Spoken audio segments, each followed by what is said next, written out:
В эфире новости на Якутия-24. В студии Иван Лазаренко и коротко о главных темах этого выпуска.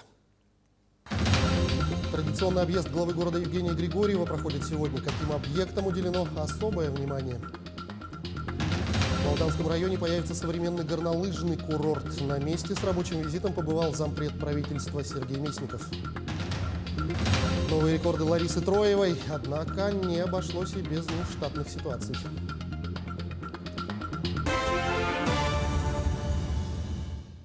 Евросоюз собирается восстановить коронавирусные ограничительные меры для путешественников из ряда стран, в том числе США.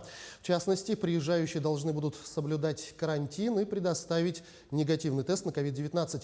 Напомню, на сегодняшний день в список для беспрепятственного въезда в Евросоюз включены 23 страны. При этом у отдельных государств блока есть и свои собственные ограничения, в том числе и для путешественников из Соединенных Штатов. Помимо США, ограничения могут ввести для Косово, Израиля, Черногории, Ливана и Северной Македонии. Что касается эпидобстановки у нас в республике, на 28 августа выявлено 145 новых случаев коронавирусной инфекции, в том числе город Якутск 87 случаев, Алекминский район 8 случаев, Мирнинский район 6, Нерюнгринский и Сунтарский районы по 5 случаев, Момский район 4, Нюрбинский, Среднеколымский и Чурапчинский районы по 3 случая. В ряде районов по 1-2 случая. За сутки лабораториями республики проведено 3731 исследование на коронавирусную инфекцию. Всего же с начала пандемии обработано 1 миллион 341 тысяча 659 тестов. По состоянию на утро 28 августа на территории Якутии ликвидировано 10 природных пожаров общей площадью порядка 38 тысяч гектаров. Об этом сообщил заместитель министра экологии, природопользования и лесного хозяйства республики Сергей Сивцев. Сегодня планируется ликвидация последнего лесного пожара в Кобяйском районе. Особое внимание оперштаба уделено Усть-Майскому району, где в настоящее время силами лесопожарных формирований МЧС России, в том числе авиации, идет тушение 5 лесных пожаров. На 28 августа общее количество задействованных в тушении лесных пожаров составляет 594 человека и 65 единиц техники. Отмечается, что угрозы населенным пунктам и объектам экономики на сегодня нет. Работа ведется силами авиации и лесопожарных формирований. На сегодня общее количество задействованных на тушение пожаров – это 594 человек и 65 единиц техники. Сегодня мэр столицы Евгений Григорьев с утра находится на традиционном объезде по Якутску. К началу учебного года будут осмотрены образовательные объекты, а также многоквартирные жилые дома. Так, объезд начался со школы номер 38, где в течение лета провели первые укрепительно-восстановительные работы. Здание школы 60-х годов постройки за последние годы обветшало и требовало в первую очередь укрепления фундамента. Работы по укреплению свай, замене полов, а также внешние работы по покраске здания будут вестись в течение 2 лет. Стоимость работ составит свыше 60 миллионов рублей. У нас с апреля месяца проводятся восстановительно-укрепительные работы по замене свай и полов в нашем основном здании школы. Здание старое, да? Да, у нас здание очень старое, 60-х годов постройки, поэтому необходимо было провести работу по замене свай, укреплению стен и полов. В нашей школе обучается 525 учащихся. Школа у нас с углубленным изучением отдельных предметов. Уделяем внимание английскому, французскому языкам. Также у нас это единственная школа на Дальнем Востоке, где изучает эвенкийский язык с 1 по 9 классы. Тем временем в Ленске до конца сентября отремонтируют 3 участка дорог. Так, по улице Заозерной сделали ямочный ремонт. В планах у рабочих отремонтировать проспект Строителей в микрорайоне Северный и участок от кольца до набережной около церкви. Улицу Октябрьскую около автостанции в этом году трогать не будут. Есть сложность. Улица находится в низине и ее топит из-за дождей. Чтобы заасфальтировать участок, нужен водоотвод. Его сделают в 2022 году вместе с тротуарами и освещением. Что касается улицы Северной около поликлиники «Кедр», в администрации заявили, пока ее делать не будут. На сегодняшний день мы запланировали подготовку проектных сметной документации, потому что мы проговаривали с ГИБДД. Значит, ГИБДД нам не согласовывает запуск автобуса без реконструкции улицы Первомайской и улицы Северной. Ну, по одной простой причине, что если люди там проезжали на своих автомобилях, то замечали, там поворот под 90 градусов, улица очень узкая, да. Более 400 тонн социально значимых продовольственных товаров и картофеля доставили в Среднеколымск. По информации Якутопторга, еще 10 августа в Якутске на судно компании было отгружено почти 750 тонн продовольствия для Колымской группы районов. Помимо продуктов питания доставлено 19 тонн раннего картофеля для отдаленных и труднодоступных наследников Среднеколымского, Нижнеколымского и Верхнеколымского районов. В Якутске свою работу начал Международный военно-технический форум «Армия-2021». В мероприятии принимают участие представители всех силовых ведомств республики. Подробнее на работе форума расскажет мой коллега Власий Сергеев. Он сейчас выходит с нами на связь. Власий, приветствую. Расскажи, что представлено на этом форуме. Иван, я приветствую тебя. Сейчас я нахожусь в историческом мультимедийном парке «Россия. Моя история», где у нас вовсю идет военно-технический форум «Армия-2021». Отмечу, что форум у нас это единственный день, когда проводится в этом здании. Ранее у нас форум проходил в выездном формате в кадетском корпусе и других объектах. Ну, как вы можете видеть, здесь у нас представлены различная спецтехника, инвентарь, а также, конечно же, оружие, которое используется силовыми структурами. Здесь мы можем видеть пулеметы, автоматы, пистолеты-пулеметы, которые у нас состоят на вооружении спецотряда быстрого реагирования. Также у нас на улице посетителям представлен автотранспорт ведомств и проводятся мастер-классы и различные практические занятия. Если мы пройдем вот далее к определенному столу, там у нас можно будет провести сборку и разборку автомата Калашникова. Ну вот сейчас мы как раз можем видеть, как юноша, молодой человек у нас завершил уже полную, не полную, конечно же, сборку и разборку автомата Калашникова. Ну и если говорить, да, вот о ведомствах, которые принимают участие в форуме, то их порядка 15, в том числе служба спасения, полиция, Росгвардия, дорожно-патрульная служба, спецотряд быстрого реагирования и другие. Ну а подробнее о целях и задачах форума нам рассказал помощник начальника отделения по военно-патриотическому воспитанию и работе с ветеранами Министерства обороны Российской Федерации Григорий Сиялов. Предлагаю послушать.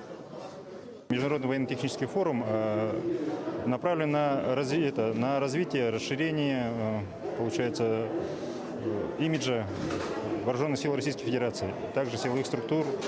Получается, на форуме показываются новинки, достижения, которые достигла российская промышленность.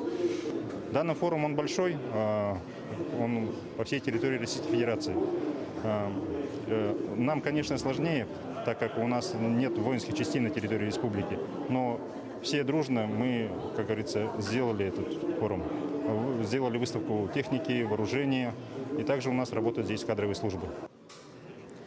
Ну и в конце я хотел бы отметить, что форум «Армия-2021» в Якутске проводится впервые. Организаторы в следующем году хотят расширить форум. Так, на форуме в следующем году будет представлено еще больше экспонатов и будет привлечено еще больше различных ведомств. Ну а сегодня форум будет работать до 16 часов, может быть до 17:00, зависит от количества посетителей. Так что, дорогие друзья, всех приглашаем на это интересное мероприятие. Ну а на этом у меня, собственно, все. Иван, я передаю слово тебе.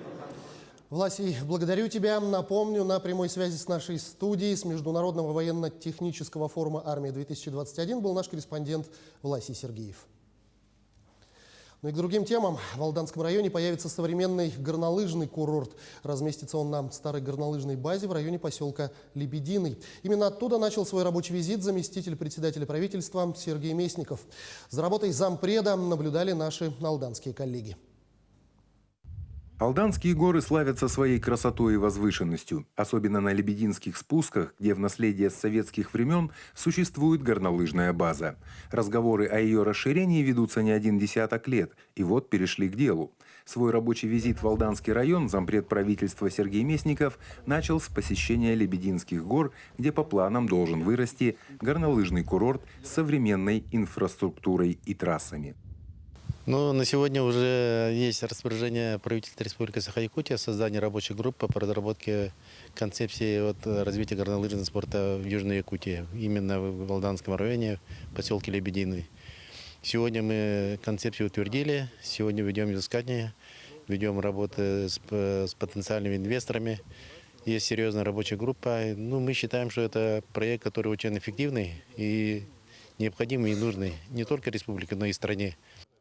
В этот день зампреду показали с десяток строящихся объектов. Работы ведутся везде, однако не всегда подрядчики укладываются в сроки. Один из таких – детский сад в микрорайоне Солнечном.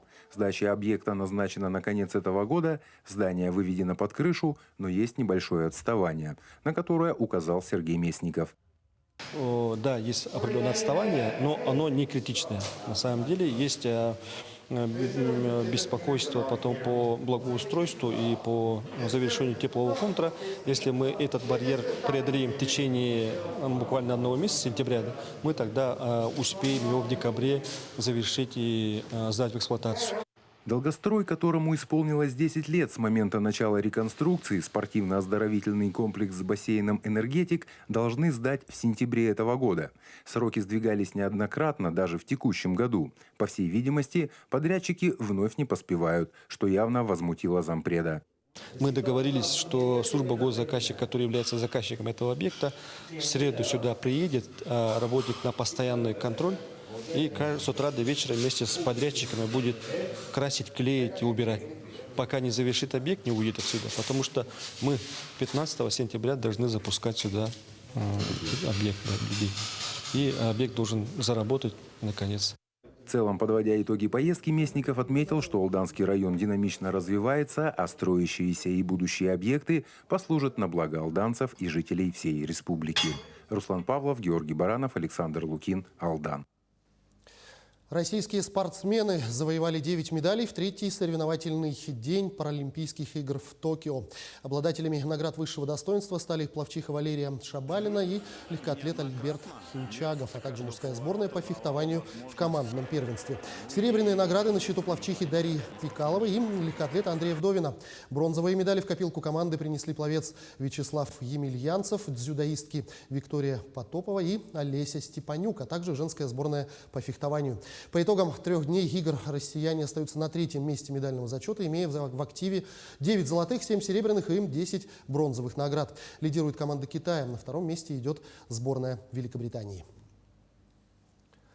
Одна из сильнейших женщин мира, многократный лауреат книги рекордов России, якутянка Лариса Троева, вновь взбудоражила публику, установив новый рекорд.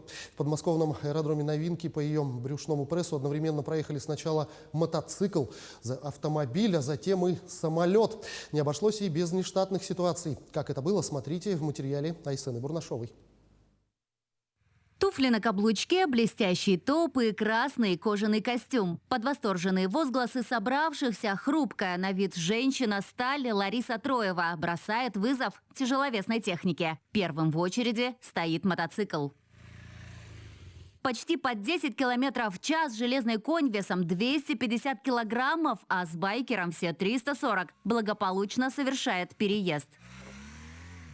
Вслед за мотоциклом Лариса готовится и к легковому автомобилю. Любимая многими «семерка» также должна аккуратно проехать по доске. Но в последний момент дерево не выдерживает накала и трескается.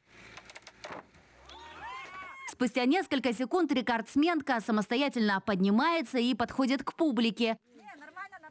И если собравшиеся переживали за состояние Ларисы, то она, как истинная леди, больше беспокоилась за свой костюм. Все нормально, но разве что вот доска, да, сломалась. Ну а остальное все нормально, со мной все в порядке. Но вы больше переживали за костюм. Почему? Да, костюм есть костюм. При росте 155 сантиметров Лариса весит всего 48 килограммов. Это в несколько раз меньше мотоцикла, автомобиля и уж, конечно, самолета. Кстати, самым сложным этапом для рекордсменки станет переезд по брюшному прессу именно этой крылатой машины. Только в сухом весе, без топлива и без пилота Cessna 172 весит 750 килограммов. Взлетный вес равен тонне 200, и Ларису это абсолютно не пугает. Но для большей безопасности воздушный винт все же выключили. На силачку уложили новую доску. Все затаили дыхание.